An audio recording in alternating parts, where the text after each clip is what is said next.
Friends, once again, the electoral verdicts in Haryana and Jammu and Kashmir, they demonstrate to us how robust our democracy is.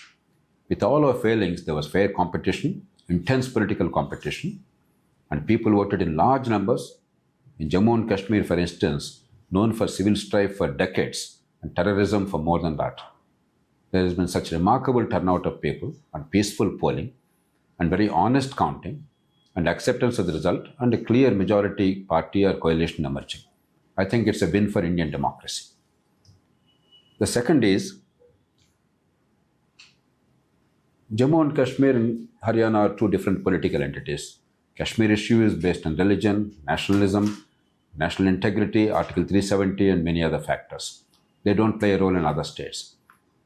But what it means is that the people of Jammu and Kashmir are not much different from the rest of India. They are looking for a better life. They are looking for a place under Indian democracy. They are looking for self-reliance and self-governance within the Constitution of India. And they certainly want economic growth and prosperity. I think there's now a framework for the growth and prosperity if only the parties come together and focus on governance, infrastructure, rule of law, economic growth.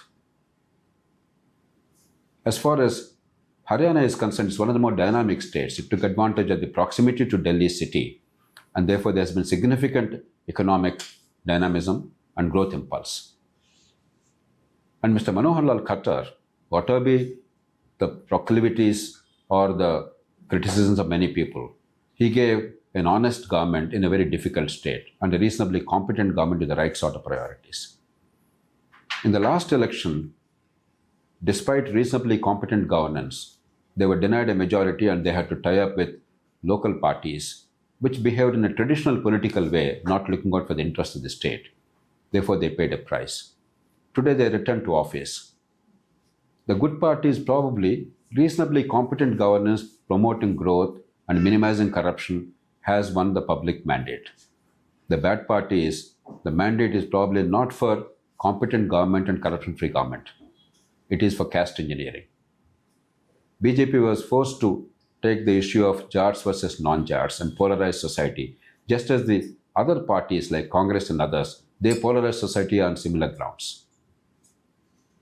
So while BJP is returned to power, I think all of us must be very alert about this danger of polarization of our society, not allowing voters to think for their own future, for their children's future, but always making primordial loyalty is the dominant feature.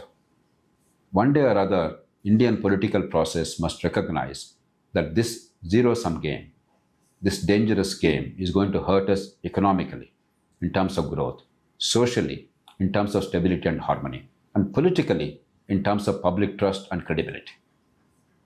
We cannot go on playing the game of numbers at any cost. You cannot polarize society.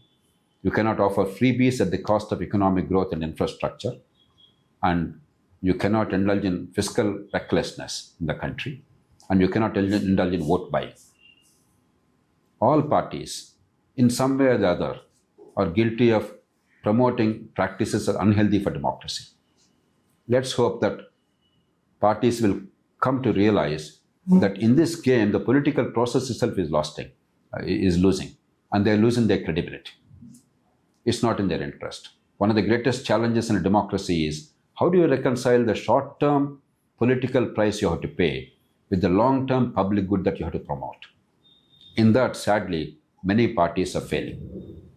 But we cannot ignore short-term interests of the people because, after all, we are a democracy and we are a poor country still, significantly. But there must be reasonable balance. There must be fiscal discipline. There must be focus on infrastructure and economic growth along with welfare. And there must be a focus on rule of law and fairness in administration. And irrespective of which party is in power, administrative competence must be enhanced. We cannot allow bureaucracy to be incompetent, corrupt, and dysfunctional in a large measure. There are common interests for the political system. But instead of fighting on the common ground, the political parties are so insecure, so busy fighting for political turf that they're polarizing society, utilizing primordial loyalties. Let's hope that in the next few years, all parties will come to their senses and figure out how to promote growth along with welfare, how to protect the long-term interests of the country, because we are still a very poor country. We have a long way to go. We have a tantalizing opportunity of economic growth today, but unless that opportunity is harnessed by better quality education, good infrastructure, healthcare, skill development, pro-business policies to promote investment and job creation, and small town development, so that the many unskilled people, low skilled people, they can find adequate place in urban India and economic growth process at local hubs of growth, rather than being forced to migrate with precarious livelihoods to big cities and then having miserable lives. We have to relook at our economic model and our political model.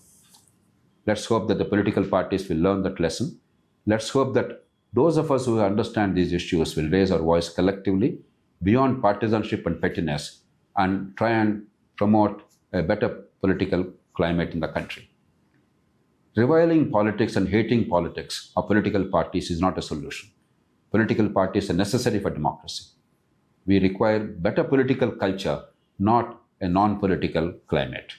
We require elected governments which function responsibly and with foresight, not unelected dictators.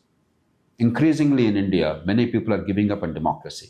That's a very dangerous thing.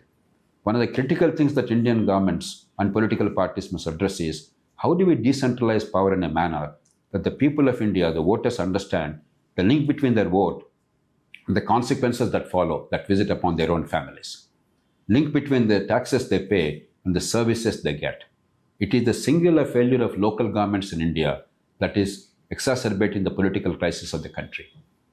Our parties pay lip sympathy to these issues, but if you notice the political campaigns in elections, whether it's Lok Sabha or assemblies, most often the debate is about who is winning, who is losing, and caste combinations. It's not about India's future and the complex and myriad challenges facing our country. Let's hope that the media also focuses not on the power game as a spectacle, a spectator sport, but on the real issues confronting India's future. I'm a great optimist. I hope that we learn lessons of the right kind and make our democracy better and functional for the people of India, particularly the ordinary, hardworking taxpayers. Thank you.